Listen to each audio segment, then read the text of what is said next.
Thanks for joining the Golf Underground. Now, the Golf Underground is made possible by Mariner Wealth, helping you navigate your financial future. Star Companies KC. Experience a more energy efficient and comfortable home with Star's insulation services. Cowell Insurance, providing brokerage and risk management services for over 25 years. Sana Orthopedics, care plans backed by research and clinical results, tailored perfectly to individuals' needs. Bobsite Ford and Bobsite Independence Kia, where you'll score a double eagle on your next car or truck. Sheridan's Unforked, eating good and feeling good. Lewisburg Ford, nobody sells more F-150s than Lewisburg Ford. And Celebrity Greens, put a custom PGA caliber putting green in your backyard for the ultimate golf experience. Now, on to the program. ESPN Kansas City presents Golf Underground with Kevin Ward and Brian Sullivan. Hey, welcome to Golf Underground ESPN Radio. Here we are back in the studio. You probably missed us over the holiday season, but the Omicron variant affected all families. Aren't we glad we came out the other side? I don't care if you're unvaxxed, vaxxed, boosted or not boosted. You're going to enjoy today's program with Sully, Kevin Ward, and my new friend Roy.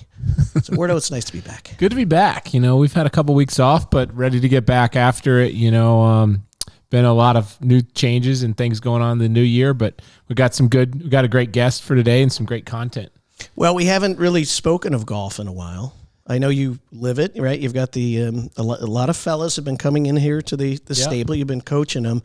I really haven't given a shit about golf, I would say, in over a month, with people dying and all. Yeah. And but today's a great day for me because it's a Friday. You got the big Kansas-Kentucky basketball games coming up. We do have a Colorado Buffalo. There he is. There he is. Got a Colorado Buffalo. He's conflicted. He's got a Kansas hat on and a Buffalo hoodie. Yeah, really. Colorado hoodie. Really confused. So maybe you want to give a nice formal introduction about who's sitting to your right. Yeah, so Roy Edwards from Hutchinson, Kansas. Was our assistant coach at Kansas when I was playing there. He had to deal with myself, Pete Kresnick, Gary Woodland, Andrew Price, to name a few, Jason Sigler, and somehow he came out of it. I said, I'm gonna leave and go somewhere else, and so he left and went to Colorado. Has been the head coach since 2006. Yep. Oh my gosh. Long time. So basically, you know, you rode Woodland High, and then right when Woodland was graduating, or the year before, you said, I'm out, and I'm going to go do my own thing. Exactly right. I couldn't deal with him. I was like, this guy's a problem academically. We can't. I can't have that on my record, him not graduating. All right, well, tell the listeners some of the things that you did to help get that clown through school. I tell you what, the day that Gary Woodland graduated from Kansas, everybody that ever had a degree from there was devalued. Okay. So I like this. I told Gary this one time. I said that the world U.S. News and World Report's ranking for the University of Kansas went down 2 spots the day that he graduated when they gave him the credibility of a degree. Amazing. I thought you were going to say the day he graduated was your hardest or your biggest feat as a coach. It was getting him to walk down the hill at Kansas. I do remember his dad saying that to Coach Randall, was like, I got to applaud you, Coach. I never thought this day was going to happen right here when he graduated from the University of Kansas. So amazing. How long did you coach him?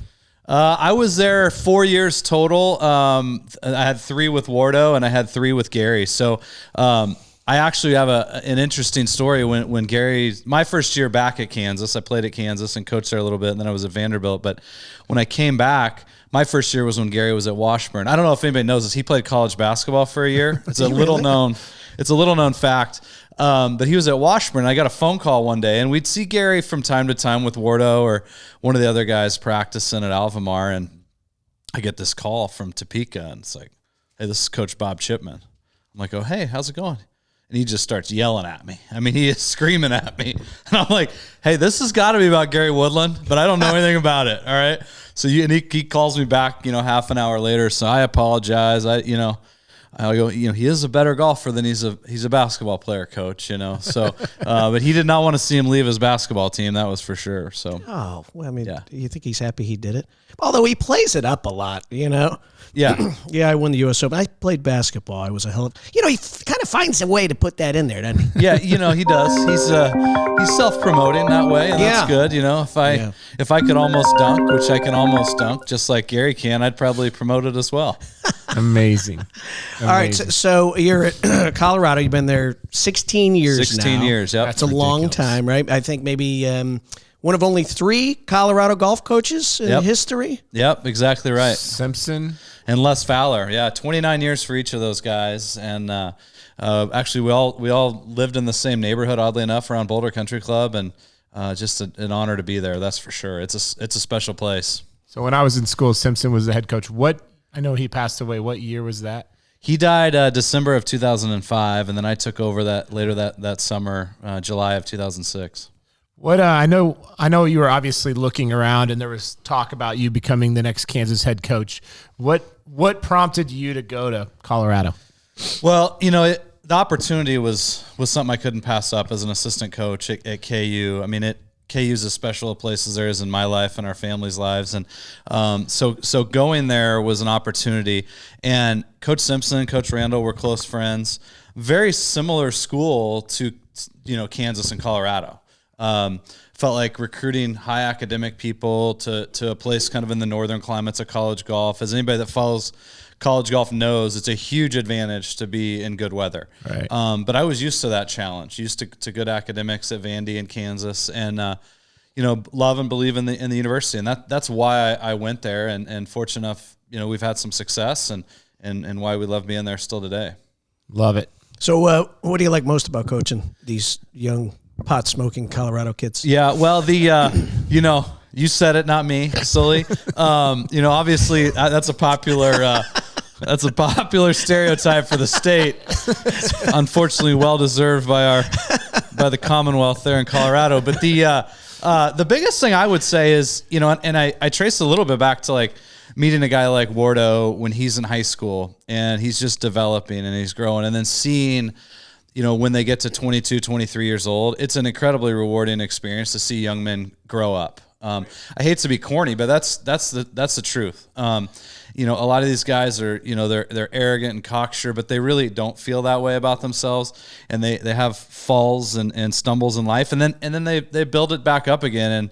And I told a guy the other day, I'm seeing Kevin Ward, he won the Kansas and Missouri amateurs in the same year, and dropped some stats on him, and nothing but the fondness of that. And I think digging in with these guys is big, because it's not just, hey, come out here, play good golf and go. And most people, I think, see a guy like Gary Woodland and think, oh, he's always been good, and that rise to stardom is a straight line, and it's not. And it's not always on TV and popular like a guy like Gary is showing everybody, but the digging it out of the dirt that these guys have is a pretty amazing thing to see.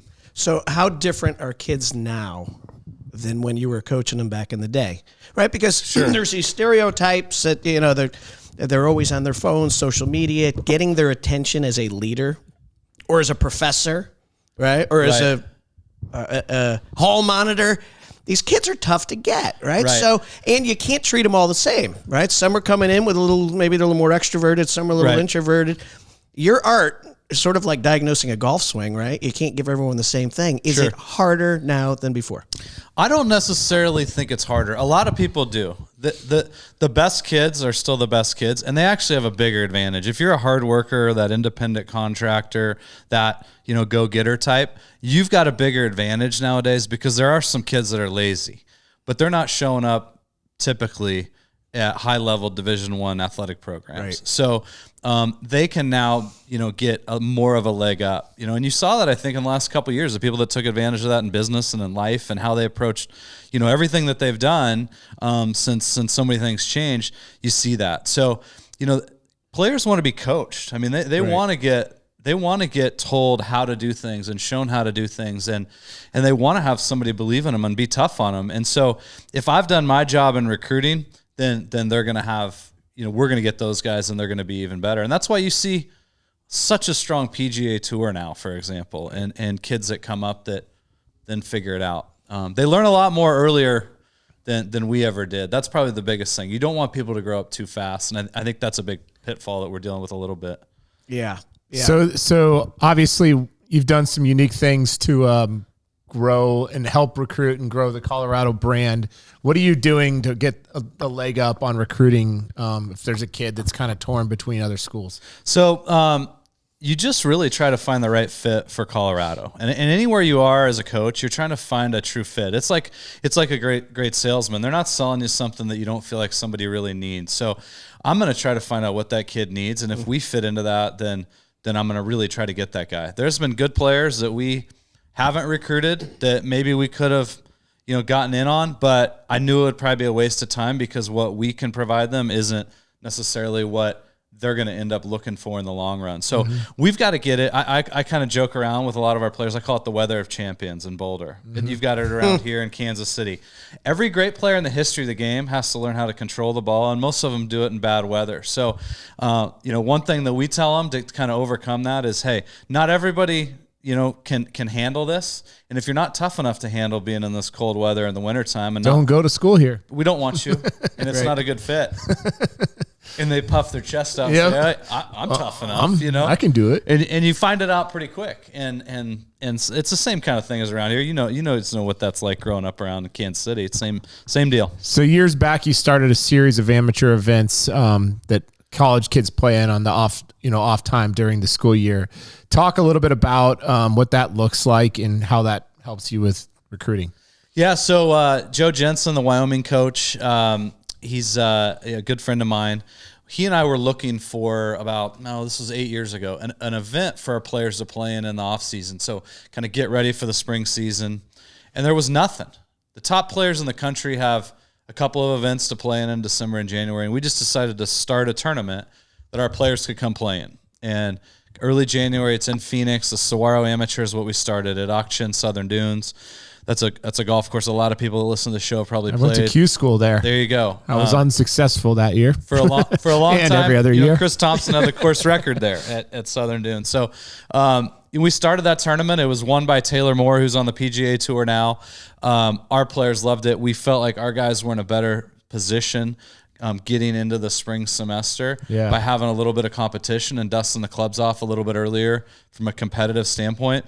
And then, we've grown it from there and provide a high value, good golf courses, good competitions, and do something that's a little bit unique. And it's kind of built for that, upper level player that's a collegiate player or the high achieving high school player that's going to take a step up in a year or two, seeing what that's like at the high amateur level in golf. So a couple of days ago, I was talking to Jerry Clark, whose son is the Trick Shot Instagram legend, GM Golf, and he referenced how you changed. He said, "Roy changed my son's life," and tell him what you told the kids, the three things they need. Well, I said college. If you want to be an athlete, it's about three. You've got three things, and you get to choose two of these.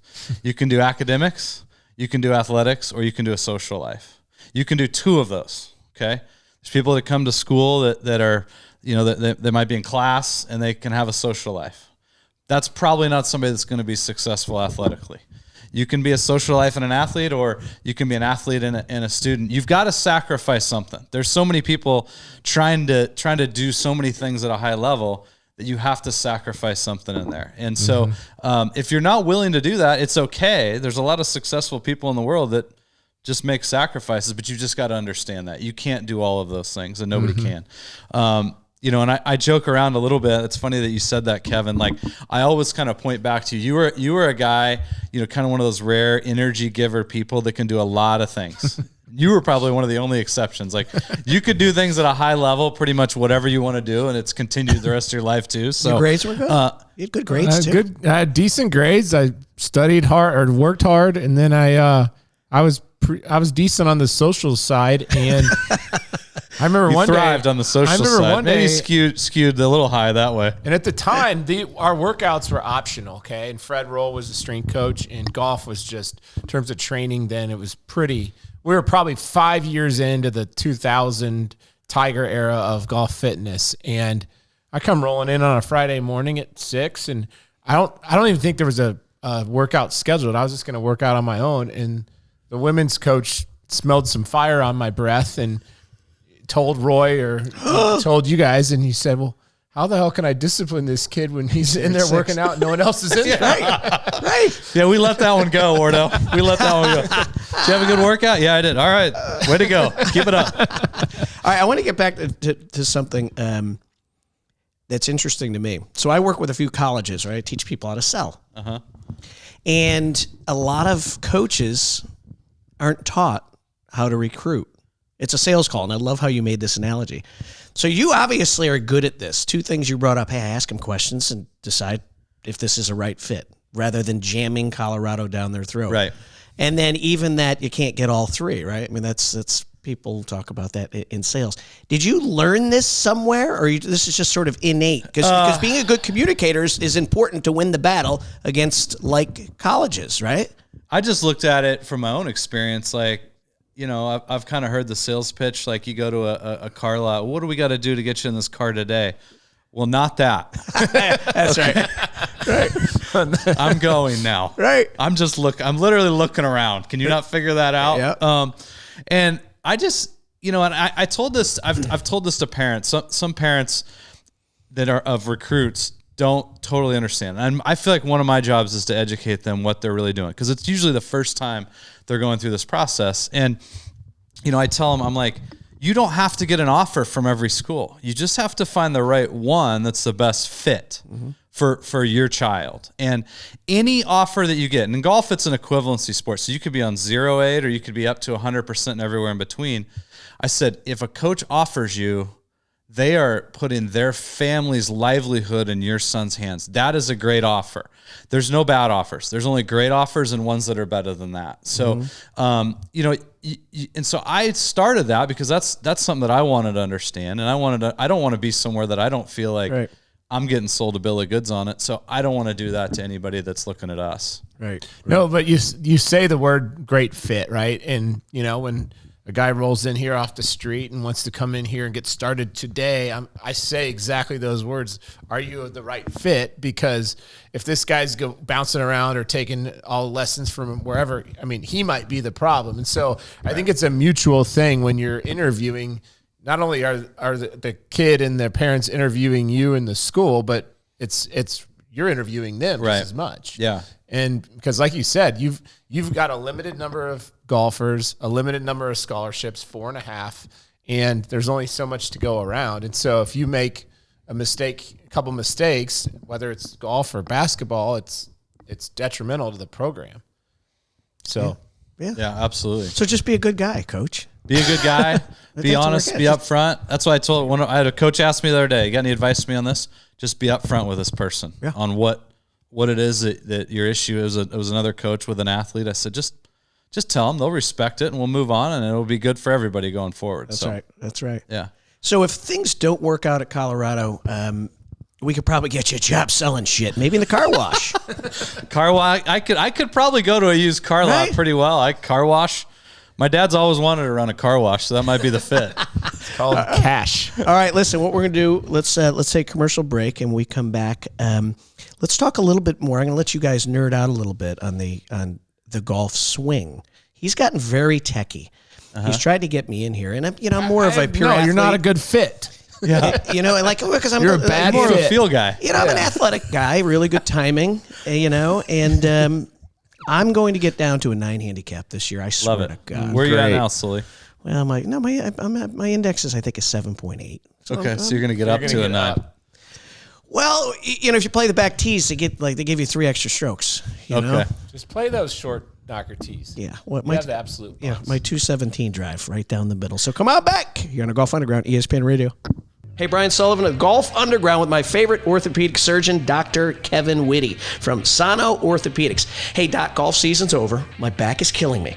I know it's football season, so you get a lot of kids coming in, blown ACLs, all sorts of body parts with problems. And then, of course, those baseball players. I know you fix a lot of elbows. Why is Sano Orthopedics the absolute best sports medicine orthopedic group in Kansas City? Well, if you want to see the guys in town who've had the best orthopedic fellowship training in sports medicine, including training with Dr. James Andrews and Dr. Larry Lemack, come see us.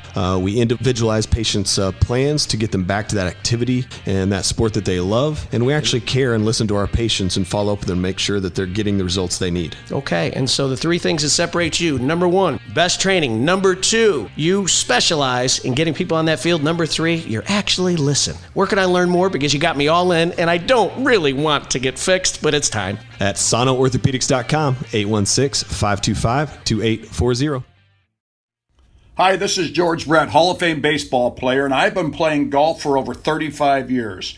Hitting the ball far was never my problem, but the closer I got to the greens, that's when my problems began. When I wanted a golf practice area in my backyard, I called Celebrity Greens. They are the industry leader in custom-built synthetic golf greens. These championship caliber, low-maintenance greens roll great, react like real bent grass, and hold chip shots that check and spin. I absolutely love mine, not only in Kansas City, but also in Arizona. Call the pros at Celebrity Greens at 1-888-507-7960 or visit them online at celebritygreens.com. Practice like the pros, or people like me that want to be pros, right in your own backyard. Hey, Brian Sullivan, Golf Underground, with a little tip for you. If you're looking to buy a new Ford, you have to check out my buddy, Jason Gudenkoff at Lewisburg Ford. They've been saving Midwest Ford buyers thousands of bucks for over 40 years because they do business the right way. They sell everything, check this out, for $50 over invoice. That's simple and cheap. And they win a lot of awards. In fact, they won Ford's President's Award 17 times. That's the top Ford award. And they only give it to dealers with superior customer satisfaction in sales and service. So they know how to take care of customers better than anybody. Now, what these guys know how to do also, keep this in mind, sell trucks. Lewisburg Ford has sold more F-150s than any other Ford dealership in greater Kansas City. That's 2 years running. And last year, they were the number one F-150 sales leader in the entire state of Kansas. So, no hassle. $50 over invoice pricing, unparalleled customer satisfaction, and a huge selection. That's a perfect recipe for selling trucks. So, check out all their inventory and prices online at lewisburgford.com or give them a call at 816-444-2300. New golf clubs, a big screen TV to watch the U.S. Open, or maybe even a new golf cart that I've got my eye on. No matter how you choose to spend the savings, if you're looking to put a dent in your monthly heating and cooling bills, the answer may be right over your head. If your attic isn't insulated properly, you're missing out on a prime opportunity to cut costs. Call the certified energy experts at Star Companies, Inc., 816-353-2160 for a free estimate to learn how they can help you save money. 816-353-2160 or visit starcompanieskc.com.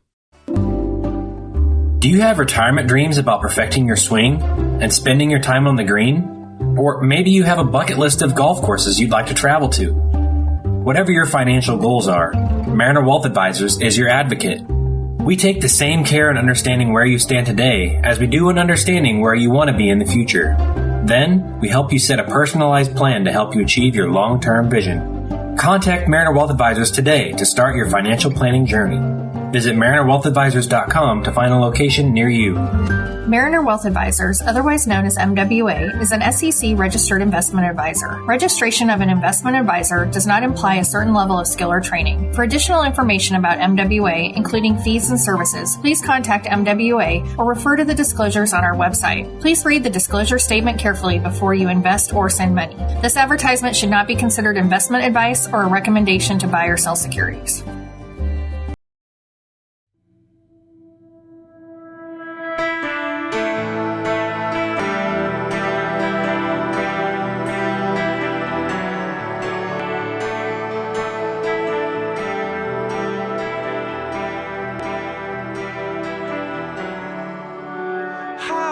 Hey, welcome back, Golf Underground, ESPN Radio. We are here in the stable with how cozy is it on here on a Friday afternoon when it's freaking freezing outside. You know, it's really cozy, but I got all these wires and shit around here, and I get very agitated. Well, you know, come on, Sinks, let's go. Let's get the producer going. This segment is brought to you by vodka. So, hey, we're with Roy Edwards, University of Colorado coach. Coach, I hope this doesn't hurt your long-term chances to be there for the next 10 years. I haven't gotten a call from AD yet. Okay, yet. Really? Okay, well, that's good because, the last one we did with Ricky Fowler's caddy, Joey Scavron, the show went great. We did it live, 300 people. And then after I went up, I said, how do you think it went? He went, I'm a little nervous. Can you send the footage over before? I could see how that would go. Well, guess what? Did you see what was happening yesterday? Ricky was leading at San Diego. Well, so there you go. Yeah. So maybe it worked, but it was amazing how much he was protecting Ricky. So he was getting a couple great questions. One guy threw out the question. So, Joe, thank you for coming. I appreciate it. It's great to have you here at our Christmas event. Who's the golf professional with the hottest wife who you'd like to bang? How do you answer that question? I'd unplug the microphone. That's what we were basically attempting to do. Something's wrong. Yeah, it was very upsetting because we like to associate ourselves as a professional golf program, right? Where we talk golf and golf swings and how to putt and shit like that, right? Technology, you know what I mean? And the like, yeah. Yeah. Well, it's Friday afternoon. I'm not doing it. Okay, let's talk fun shit. Okay, So, all right, give me right now because you've got a chance to play golf with some pretty cool guys on some pretty cool golf courses. So, give us a good story. You know, it's interesting. It's a little apropos this week, and I haven't told Wardo this story, but a couple of times I played in the Phoenix Open Pro-Am, and 2 years ago, I played with the Wyoming coach, and we were, as part of our tournament, guests of the Auction Indian community on the golf course, and he's got this whole program that he likes to do, and the head pro there, Brady Wilson, the general manager of the course, has us out. Well, we get down to the range to warm up, and Josh Allen's down there. Nice. And my kids are down there. Well, Josh Allen went to the University of Wyoming, and the University of Wyoming and University of Colorado are united in their hatred for Colorado State. It's this obnoxious little valley school up in Fort Collins, and it's a little bit like K-State. It's an ag university, and that's important to grow turf and whatnot. Sure. And so he gets on the radio a couple of years ago when he's the Bills quarterback in Denver, and he gets on and does because the Bills are playing the Broncos, and he's like, hey, I'd like to say it's Sheep Week. That's my first comment. It does and always will suck to be a CSU Ram because they have this chant, it's great to be a CSU Ram. And everybody else said it sucks to be a CSU Ram. So my 7-year-old son at the time, my youngest son Luke, is sitting there and he's staring up at Josh Allen, who's a monster, as everybody in Arrowhead Stadium saw last Sunday. It's just this enormous guy, and he goes, hey, little guy, he's wearing a Colorado Buffaloes shirt. And he goes, you know what sucks? And he looks up at him and goes, to be a CSU Ram. He goes, that's my man. That's pretty funny. Yeah, so you golfed with Josh Allen, or you're just hanging with him? We were there. He was in the group in front of us. We were on the range getting ready. Josh and the Wyoming coach were longtime friends because he played his golf course. And we were right there getting ready to go play. And special day at the Phoenix Open, that Wednesday Pro-Am. How was his action? Pretty good. He shot his driver club head right down the range in warm-ups. Nice. And we pulled Ryan Ress over from TaylorMade and had him a new driver in about 30 minutes. But he bombs it. He loves golf. He would play golf 5 days a week during the summer when he was in Laramie at the University of Wyoming. He and his boys would come over and play Jacoby National, the National Golf Club of Laramie right there. And he's a good player. He's like a lot of these guys that are at the top level. They nerd out on golf. Yeah, it's true. So you had the luxury of working and coaching Brant Snedeker at Vanderbilt, who's obviously been on tour for 20 years probably now. Talk through what made him so great and some stories about Brant. Well, Brant's one of those guys like I got to Vanderbilt. I was a young coach. Quite frankly, didn't know as much. I thought I knew a lot more about the game and college golf than I really did when I got there, but I sure was confident in myself. And so we started out with Brant, and Brant is just mouthy. The Vanderbilt program hadn't really been anything, and we're on the driving range one day. I'm like, Brant, come here. He's jacking around doing something. I said, you talk like an All-American, but you sure don't work like an All-American. I mean, I'm looking for your plaque all over the place, and I can't find it anywhere. Will you show it to me? Oh, he was pissed. He gets storms in his car. He goes peeling out of the parking lot. Next morning, he comes in my office. He's like, what did you mean when you said that? And I broke it down. I said, I've been with these guys, and here's what they do, the Ryan Vermeers and Chris Thompsons and Matt Gogels of the world, and and some other guys. And he goes, all right, you keep my ass in line because I'm going to do that. Well, that year he ends up being a second-team All-American.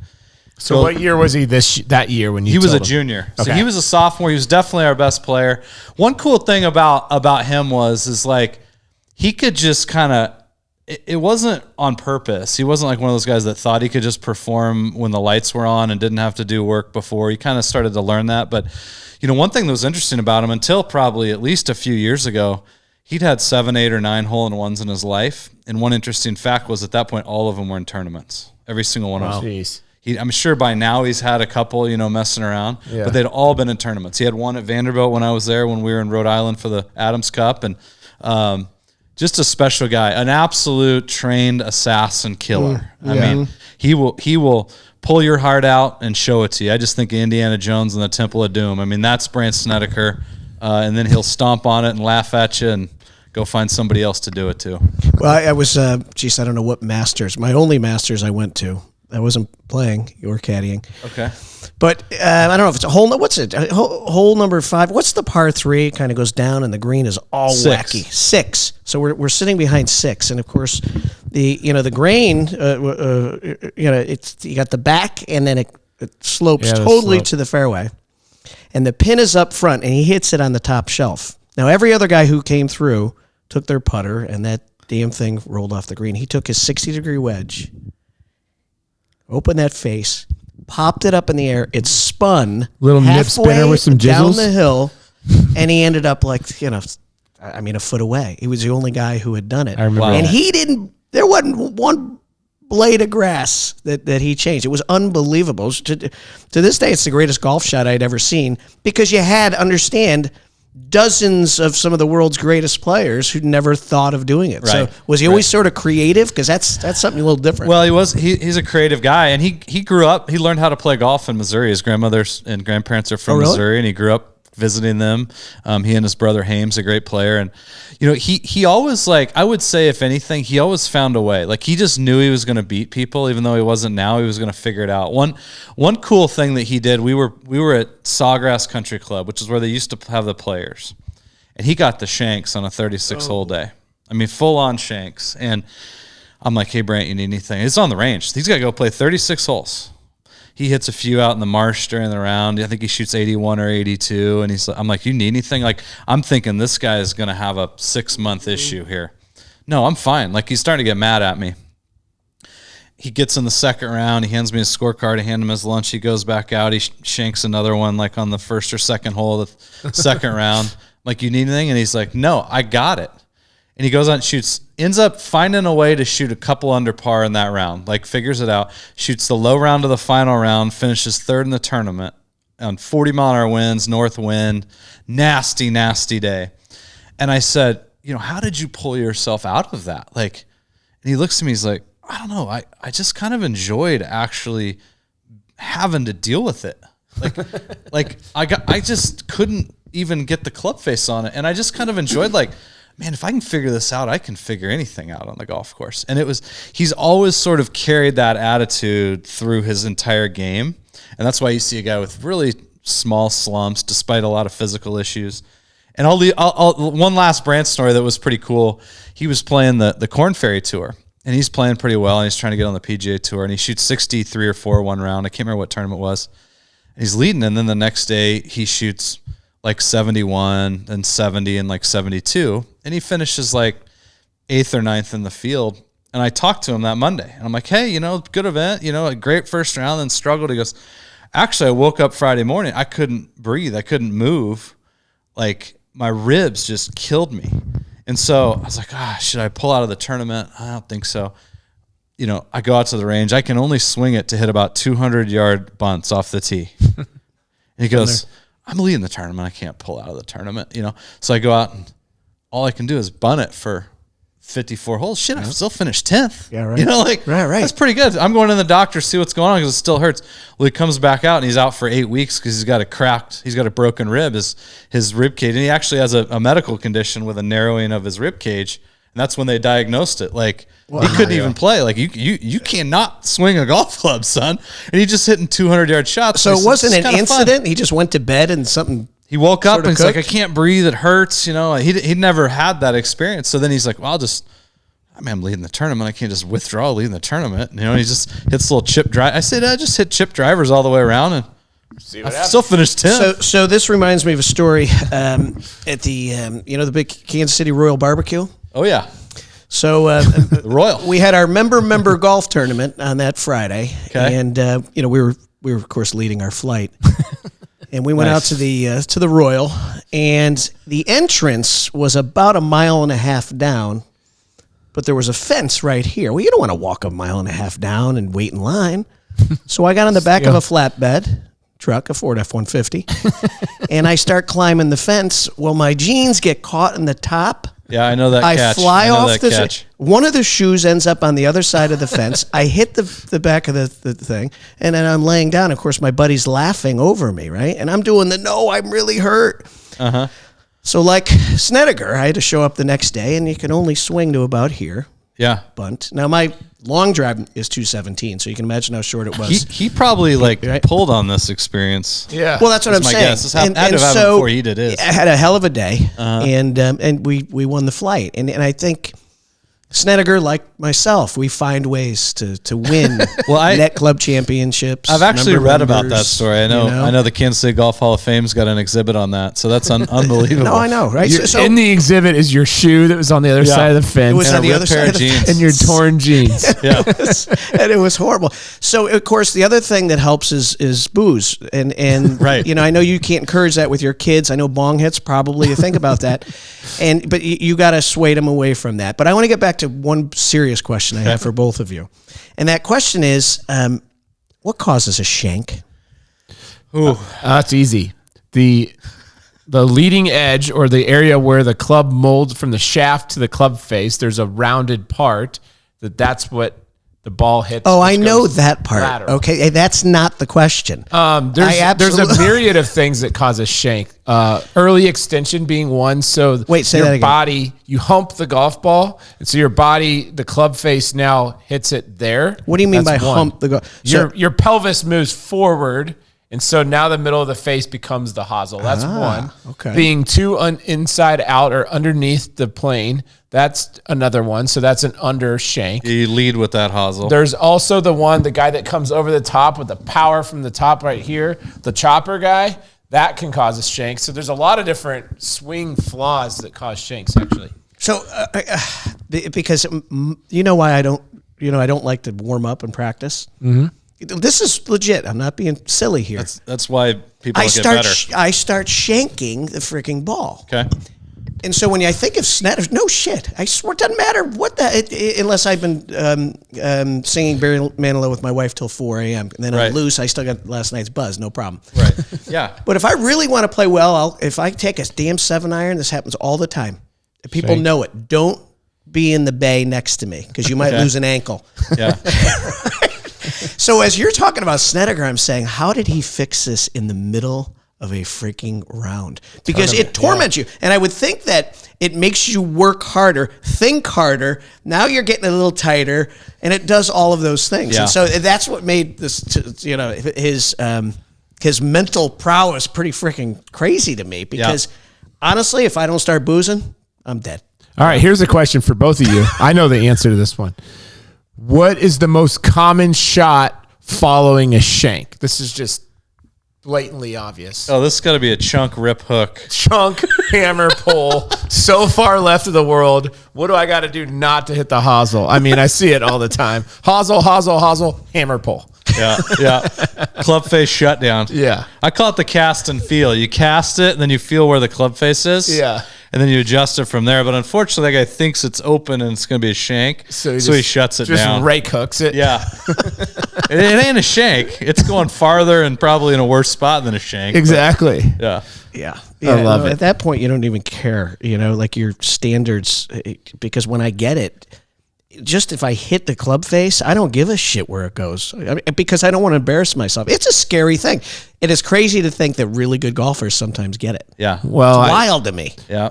The amateur golfer, the high handicapper that hits the hammer pull loves the hammer pull because, oh my God, that one went 170. I go, right. And it's 47 yards left of the line. Right. So there you go, bud. Yeah, and it rolled 20 felt yards. Good. Yeah, and it rolled 20 yards. Had a little top spin.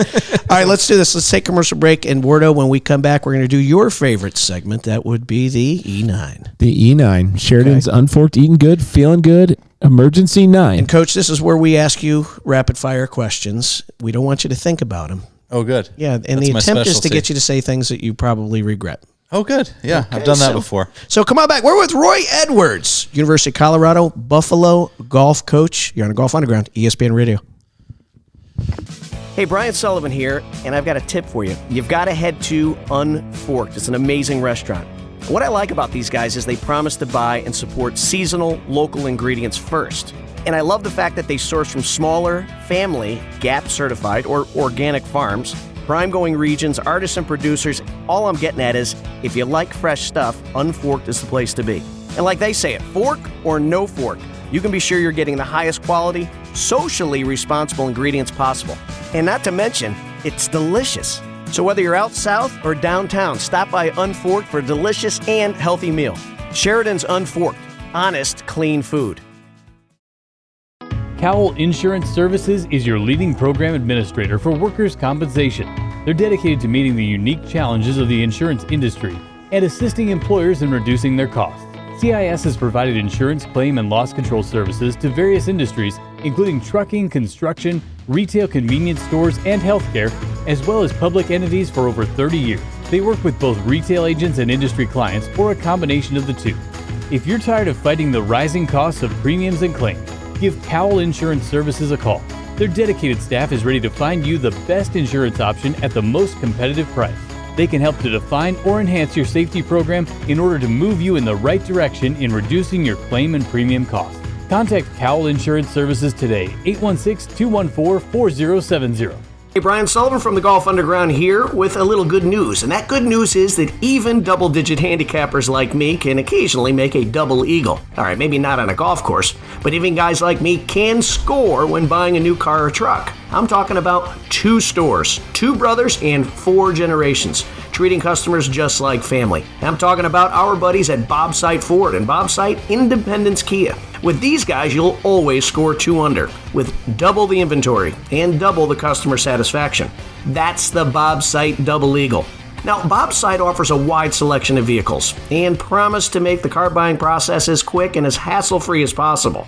Now, whether you have poor credit, no credit, or maybe a first-time car buyer, you can trust Bob Sight Ford. And Bob Sight Independence Kia will get you into the car or truck you choose with professionalism and attention to your needs. So go visit our buddies at bobsight.com, but only if you're looking for a vehicle that makes you feel like a U.S. Open champion.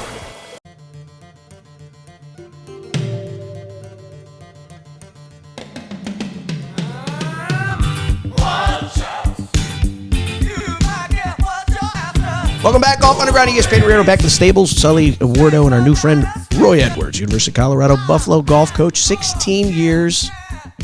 That's insane. Of great instruction, molding young men. I guess, yeah. Right? Yeah. Because we know not all of them are going to be PGA professionals, but they're going to go on to become great insurance salesmen, financial planners, and burger flippers. That's right. But That's you make right. them All better. the above. And we need them all. At all of it. We need them all. That's exactly right. And truck drivers. We need truck drivers more than ever. The burger flippers still got to find a way too, right? Yeah, they do. All right, so Wardo, you went into taking back to your buddy Gary Woodland, because you both spend time with him, and we're hoping Gary has a hell of a year, right? But tell me about some of the times that the three of you had together while you were molding this young champion. Oh gosh. I'll lead off with a little bit of a serious story. I told this to one of our guys the other day.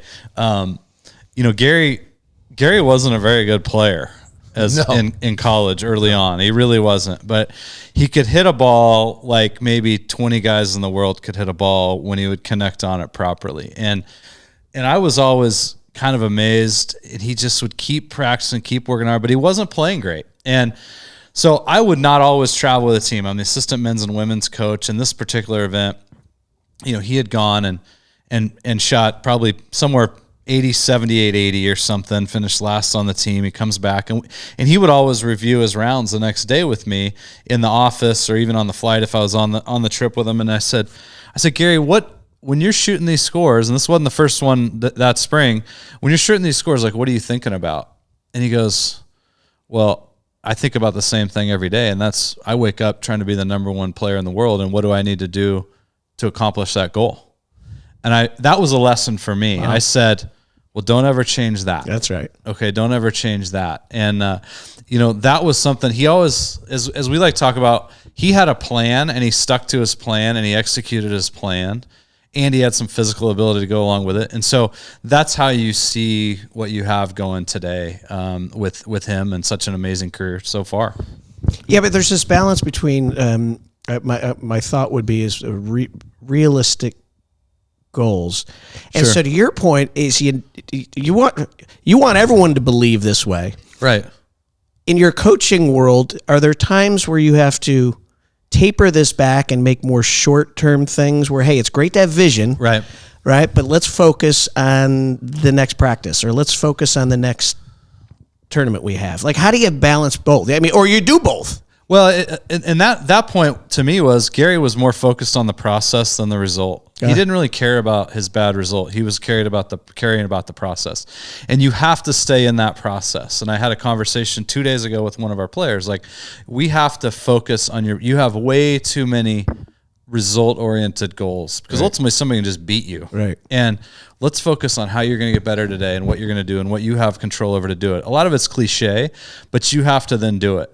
But what you also have to do is have a level of confidence in yourself. And you don't want to be so overconfident that you know everything, but you've got to be secure enough in yourself that you're not afraid to say, hey, here's what I know and I believe in, and here's what I also don't know and what I need to learn. And that's a delicate balance. Mm-hmm. And so as a coach, you're trying to get guys to get on that spectrum and learn that as they keep getting better and better. Yep. And to be honest, with Gary growing up, I think in 2003 we went to Titleist, and he was so much far longer than everybody else and had another gear that was ridiculous. And we go to Titleist and get fit for new drivers. He's ball speed. They had never really seen 190s, okay? And he got to 191. 191. They built him this graphite shafted driver. He comes home and we qualify, and he hits 5 balls out of bounds and shoots like 81 or something. No.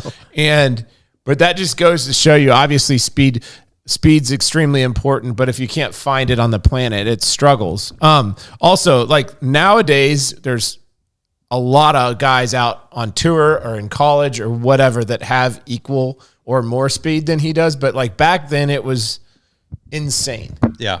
And it was just like, but now, when the whole DeChambeau deal came out and him adding speed and all that, I looked at Gary and said, you're gonna try to get more? And he said, no.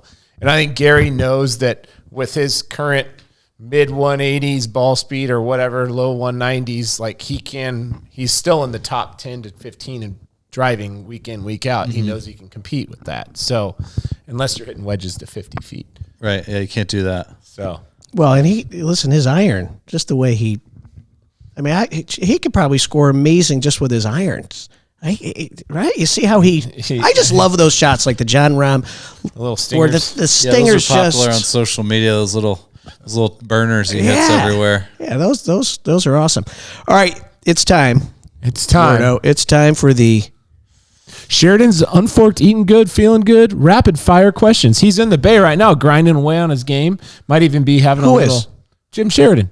Oh, is he really? Yeah, working on his game. Oh, that's good. Okay. Hopefully not hitting some Chinese hooks. All right, take it away, Wardo. All right, Roy Edwards, are you ready for the Unforked, Feeling Good? That's eating good, feeling good, rapid fire. No. Okay, here we go. Question number 1. Best ball striker you've ever seen in person? Oh, man. That's got to be Gary after college. Okay. The best set of hands other than your own, nubs, that you've seen short game wise. Man,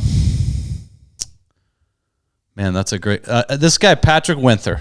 He's the only guy I've ever seen in college that probably had the best short game in the world at the time. Couldn't hit the broadside of a barn with a 3-wood from the stable. But it's pretty special. I love it. Pick a KU golfer that has to hit a 10-footer for you to win a bet. I would pick Ryan Vermeer. Solid. I like it. The best city to go have a nice VODs and enjoy a nice steak dinner in the country. Scottsdale, Arizona. Mastros City Hall. City Hall. I love that. What do you order?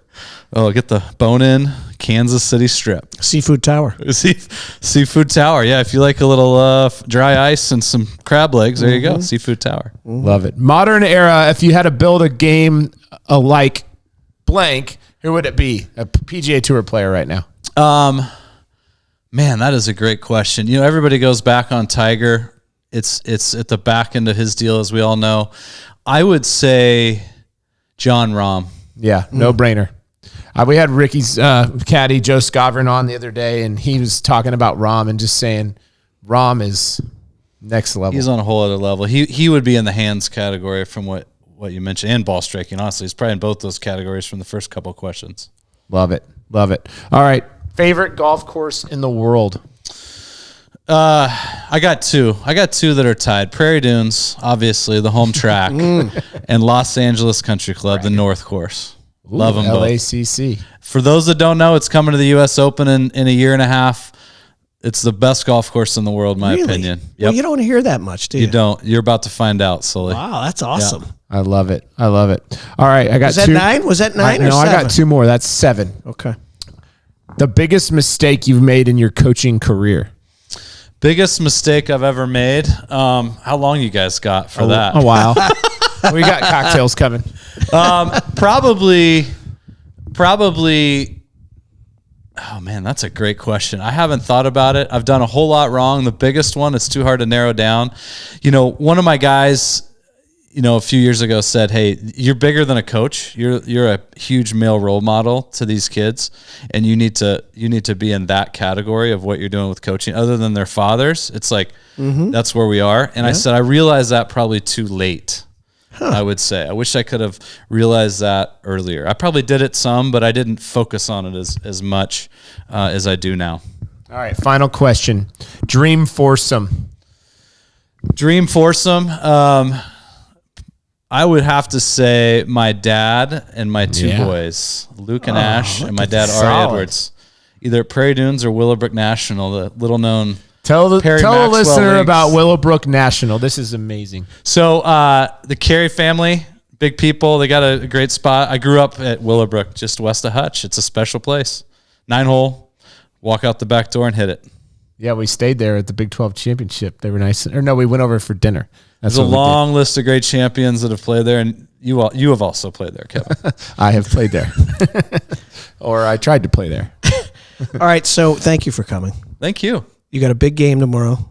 That's right. Kansas, Kentucky. That's right. Get to take my brother. Are you? Yeah. You can hit the wheel, hit some of the joints after? Yeah, we'll probably go somewhere, wherever he wants to go. I come in town to check on him and see what he's up to, and we kind of fly his space. So, well, hope you had fun. Oh yeah, joining us. Well, great it's time, a nice Sully. way to start the weekend up, right? It is.